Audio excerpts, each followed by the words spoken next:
Back now with more of our election 2022 coverage. Devin Pandy is a Democrat who's run a couple of times here in this very Republican part of the state, and he's back this year running for the Georgia House. Specifically, he's seeking the District 29 seat that includes most of Gainesville and Oakwood. Pandy is running against the incumbent Republican Matt Dubnik. Devin is here now to talk about how the campaign is going and what issues he's campaigning on. Devin, welcome to the show. I appreciate your time this afternoon. Oh, God is good, Mitch. Thank you so much for having me. So what made you decide to seek this office?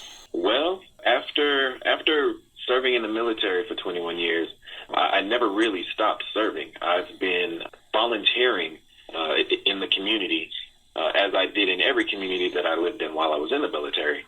And now I see, I'm also the type that, you've heard that saying, when you see something, say something. And I am of the mind that when you see something, do something. And I see that things can be better, and I aim to do something about it.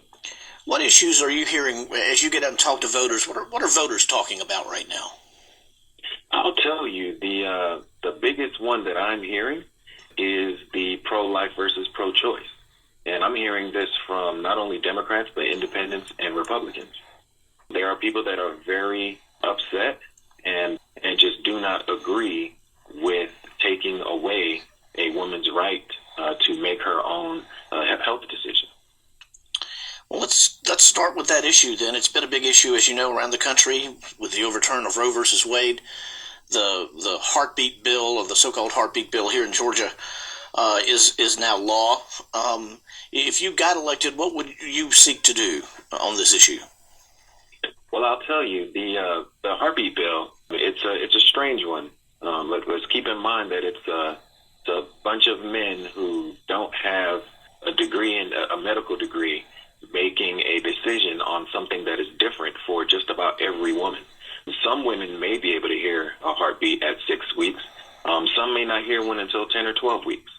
So to make an arbitrary decision like that, it doesn't make sense to me. I'll tell you this.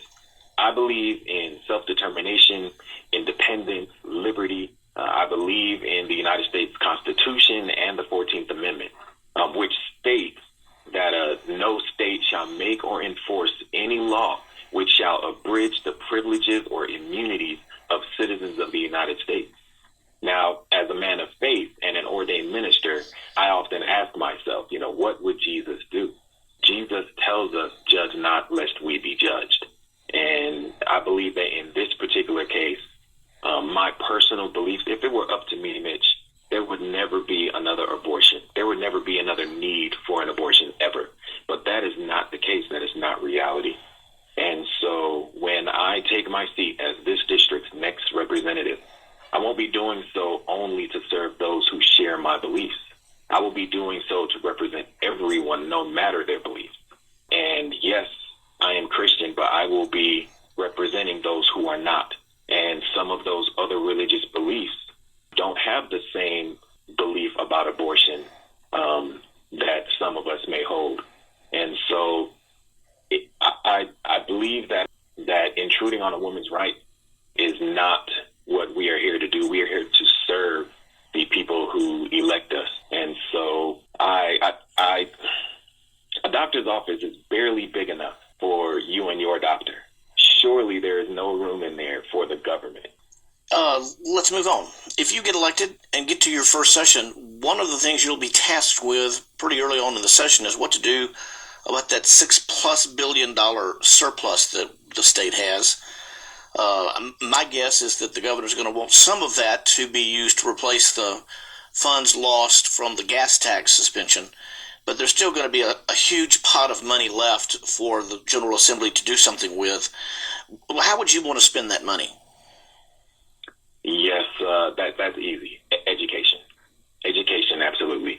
We've got a long way to go to make up for the 18 out of the last 20 years that schools were not fully funded. And over those 18 years of not being fully funded, our schools have been deprived of $10 billion in funding. With that said, I'm glad to see that we are finally trying to fully fund our public schools. And that's a step in the right direction.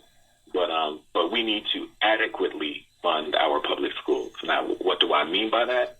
Now, keep in mind what I'm about to say has been compounded by the devastating impact of COVID-19 that had on our young people's education and their social development. But I'll tell you, in 2021, Georgia was given a grade of D for funding, a grade of D for funding level by the Education Law Center.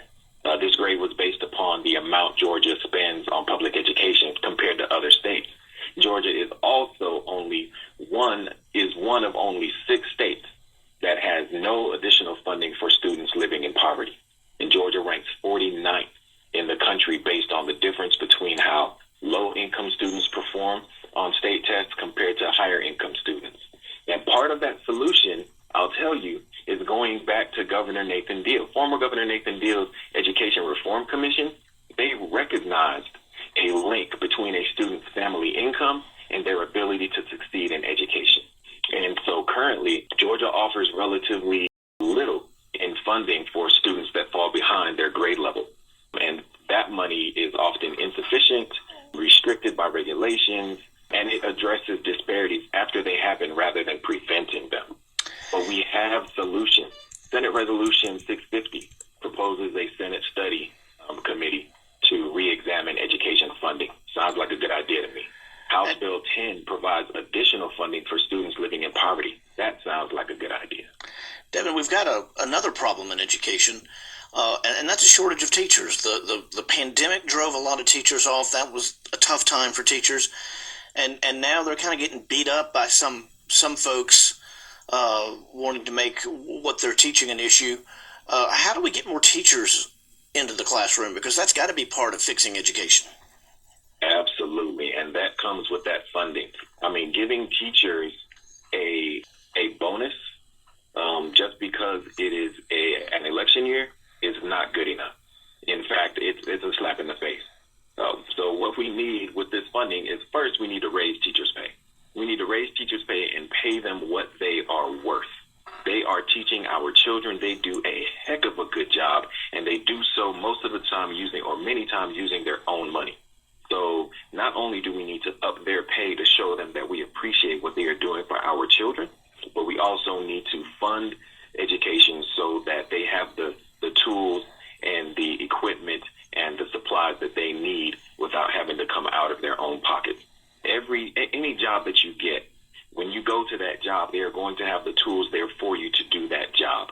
They don't say, hey, go and get your own hard hat. They say, here is your hard hat. Be safe and do a good job. We need to do the same thing for our teachers. We've only got a couple of minutes left, Devin, so I'm going to move on to another issue. We've gone through a period of great economic development in the state, not just in our area, but really all over the state. A number of large projects have been announced in the last year or so, and we're, for the 9th year in a row, the #1 state to do business in. A lot of these projects, particularly that Rivian plant east of Atlanta, that Hyundai plant over near Savannah, come with these huge incentive packages. I think the Rivian package is something like $1.5 billion. And even some Republicans are saying that that's too much. What is your opinion about giving these kinds of incentives to businesses to attract them to our state? I'll tell you, we have to strike a balance. We have to strike a balance between the incentives that we give and the return that we get on that investment, because that's exactly what it is. And so I think that it's important that while we are offering incentives, that we realize that these incentives are investments in our own people, in Georgians, in hardworking people who deserve to live the American dream.